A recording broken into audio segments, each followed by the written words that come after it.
Yang pertama yaitu penjelasan tentang golput. Golput adalah sebuah pilihan warga negara untuk tidak memilih dan ikut pemilu. Mereka yang telah masuk sebagai pemilih memutuskan tidak menggunakan hak suaranya dalam pemilu. Meski selalu muncul dalam setiap saat pemilu, tidak semua keputusan golput didasarkan idealisme, melainkan kondisi yang memaksa seseorang tidak mencoblos. Dalam sejarah pemilu di Indonesia, angka golput dalam 2 periode pemilu terakhir mengalami penurunan,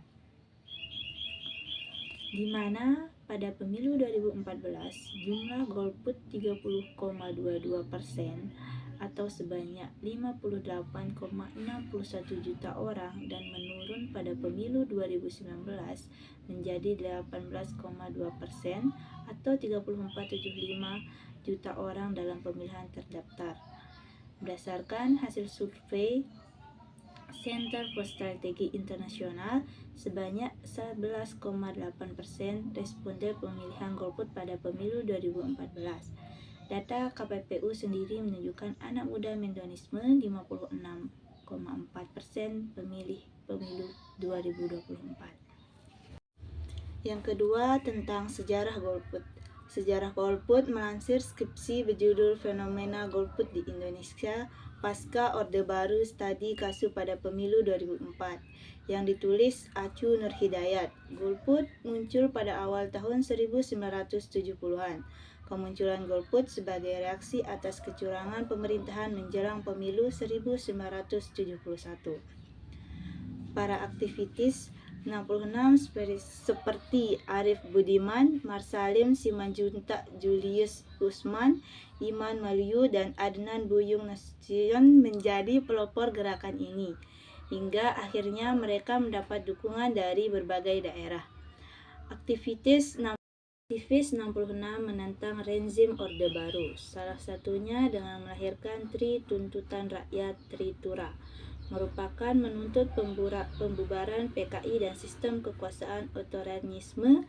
Mereka juga menuntut pemberontakan kabinet karena dinilai kurang efektif, serta menuntut penurunan harga atau pembangunan ekonomi. Pada 28 Mei 1971, mereka mendeklarasi golput dan menolak pelanggaran peraturan pemilu. Massa juga menolak perlakuan istimewa pemerintah kepada Golkar. Golput pun lahir sebagai gerakan protes politik karena terdapat kesenjangan tujuan dan realitas pemilu dengan demokrasi sebagai cita-cita Orde Baru. Meski begitu, golput bukanlah organisasi melainkan reaksi terhadap situasi politik yang tidak sehat. Golput muncul sebagai sikap protes terhadap buruknya iklim demokrasi. Golput diperuntukkan pada siapa saja yang tidak puas, tidak suka, tidak setuju dengan sistem politik yang ada. Golput ada untuk orang-orang yang menginginkan politik demokrasi.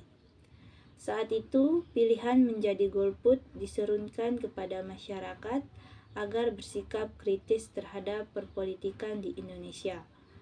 Masyarakat diberi pemahaman bahwa tidak ikut memilih juga hak setiap warga. Para aktivis pun melakukan kampanye ke kampus-kampus dan organisasi mahasiswa. Mereka juga membuat pernyataan di media-media dan menunjuk cara golput. Pada pemilu 1977, 1982, 1987, dan 1999.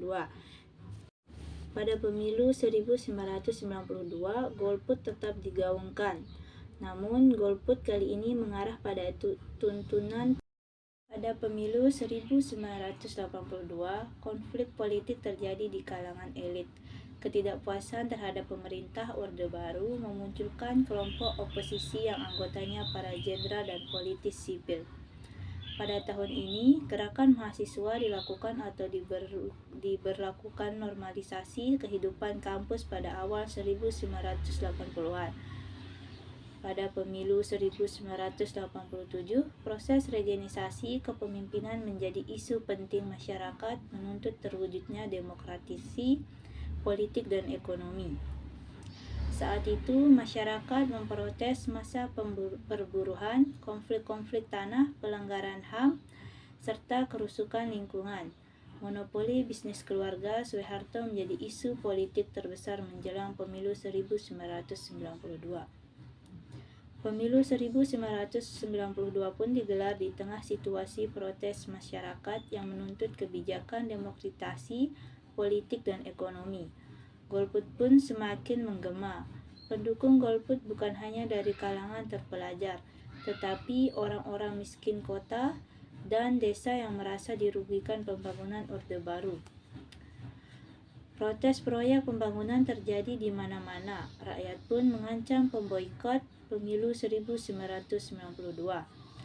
Hal yang sama terjadi pada pemilu 1997. Hasil survei Tempo Interaktif saat itu 60-40% responden menyatakan golput dengan tidak memilih dan tidak datang ke tempat pemungutan suara atau TPS.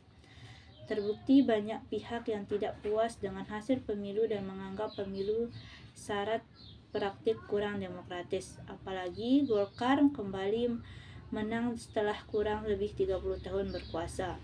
Ketiga, faktor-faktor golput. Faktor munculnya golput. Yang pertama, faktor eksternal. Faktor eksternal adalah faktor yang berasal dari luar yang mengakibatkan pemilihan tidak menggugatkan hak pilihannya dalam pemilu. Ada 3 yang masuk pada kategori ini yang menurut pemilih, yaitu aspek administratif, sosialisasi, dan politik. A. Faktor administratif. Faktor administratif adalah faktor yang berkaitan dengan aspek administrasi yang mengakibatkan pemilihan tidak menggunakan hak pilihnya. Di antaranya tidak terdata sebagai pemilih, tidak mendapatkan kartu pemilihan, tidak memiliki identitas kependudukan atau KTP. Hal-hal administratif seperti inilah yang membuat pemilih tidak bisa ikut dalam pemilihan. B. Faktor politik. Faktor politik adalah alasan atau penyebab yang ditimbulkan oleh aspek politik masyarakat tidak mau memilih, seperti ketidakpercaya dengan partai, tak punya pilihan dari kandidat yang tersedia, atau tak percaya bahwa pileg atau pilkada akan membawa perubahan dan perbaikan. Kondisi inilah yang mendorong masyarakat untuk tidak menggunakan hak pilihannya. Stigma politik itu kotor, jahat, menghalalkan segala cara dengan lain sebagainya memperburuk kepercayaan masyarakat terhadap politik sehingga membuat masyarakat enggan untuk menggunakan hak pilih. Stigma ini terbentuk karena tabiat sebagian politisi yang masuk pada kategori politik instan. Politik di mana baru mendekati masyarakat ketika akan ada agenda politik seperti pemilu, maka kondisi ini meruntuhkan kepercayaan masyarakat pada politisi. 2. Faktor internal. Selain faktor eksternal, ada juga faktor internal yang disebabkan oleh individu memilih yang mengakibatkan mereka tidak menggunakan hak pilih. A. Faktor teknis. Faktor teknis yang pemilih maksud adalah adanya kendala yang bersifat teknis yang dialami oleh pemilih sehingga menghalanginya untuk menggunakan hak pilih, seperti pada saat hari pencoblosan, pemilihan sedang sakit, pemilihan sedang ada kegiatan yang lain, serta berbagai hal yang lain sifatnya menyangkut pribadi pemilih. Kondisi itulah yang secara teknis membuat pemilih tidak datang ke TPS untuk menggunakan hak pilihannya. B. Faktor pekerjaan. Faktor pekerjaan adalah pekerjaan sehari-hari pemilih. Faktor pekerjaan memilih ini dalam pemahaman penulis memiliki kontribusi terhadap jumlah orang yang tidak bisa memilih. Dengan memilih faktor penyebab di atas, harus ada upaya yang maksimal untuk meminimalisir meningkatnya angka masyarakat yang tidak memilih dalam pemilu. Karena kualitas pemilu secara tidak langsung juga dilihat dari legitimasi pemimpin yang terpilih. Semakin kuat dukungan rakyat, semakin kuatlah tingkat kepercayaan rakyat Gen Z. Sekian dan terima kasih. Assalamualaikum warahmatullahi wabarakatuh.